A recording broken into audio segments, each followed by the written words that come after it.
10일 바이든 대통령 당선인의 취임식이 열립니다. 과연 취임사에서 어떤 이야기를 할 것인지 그의 첫 번째 행정명령이 어떤 것들이 나올 건지 시장에 관심이 쏠리고 있는데 한번 어떻게 예, 전망하실까요? 항상 이제 그 바이든 취임 이 부분에는 이제 그 이런 부분이 있습니다.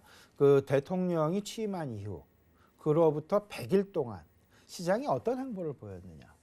1952년부터 그 이 부분을 따져봤더니 평균적으로 계속해서 이제 상승하는 S&P 500 지수 기준으로 상승하는 그런 모습을 보였다. 근데 민주당이 집권을 한 상황에서는 평균적으로 3.5%의 100일간 주가의 상승이 있었고요.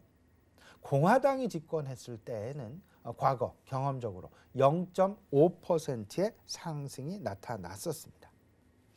이제 1월 20일 바이든 정부가 출범을 하다 보면 정치적인 불확실성은 완전 해소되었다라는 그런 모습 보이게 될 것이고, 취임사의 방향성, 취임사의 내용에 따라서 외국인들의 수급, 우리나라로의 수급 영향이 상당 부분 클 수밖에 없다라는 점. 그리고 2월 대기하고 있는 추가 경기 부양책에 대한 관심이 높은데, 앞서서 말씀을 드렸던 민주당이 집권을 한다라면 향후 100일 동안 소위 말하는 허니문 피리어드라고 얘기를 하고 있는데 신혼기간이다라는 그런 이야기들 많이 나오고 있는데요. 이 부분 민주당이 집권했을 때는 3.5%의 상승이 나타났기 때문에 이번에 거는 기대감 오히려 상당 부분 클 수 있다라는 점 눈여겨봐야 될 필요 있어 보입니다. 그리고 시장에서 관심을 갖고 있는 부분, 과연 첫 번째 바이든 대통령의 첫 번째 행정명령은 무엇일까? 예상 리스트는 이렇습니다.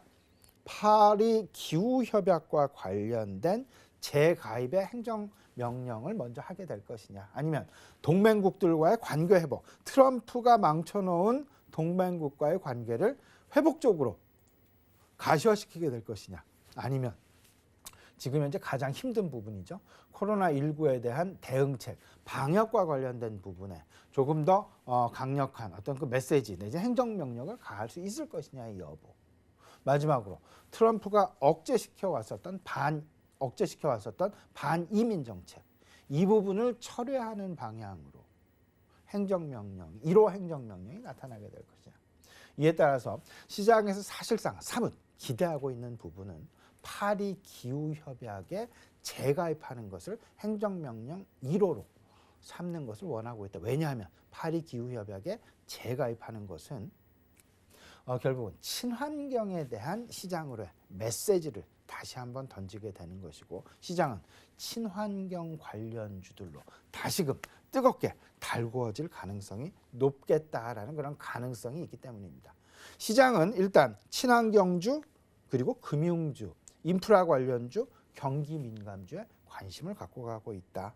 그럼에도 불구하고 여전히 금리의 어떤 그 영향 여부 가능성은 계속해서 우리가 챙겨봐야 되겠다라는 점.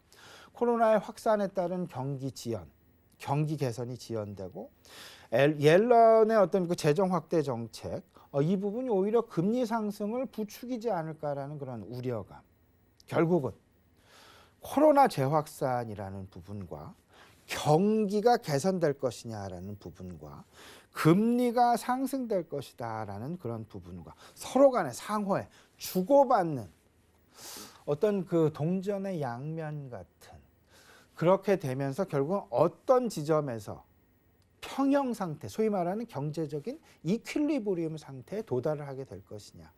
그 사이에는 변동성이 시장 내 존재할 수밖에 없다라는 점 꼭 생각을 해 두시면서 이 코로나19의 방향성, 경기 개선의 방향성, 금리의 방향성, 이 부분 계속해서 챙겨 나가셔야 되겠다라는 부분. 바이든 신정부 출범과 맞물리게 되는 그런 상황이 분명히 닥쳐오게 될 것이다라는 점 다시 한번 강조해 드립니다.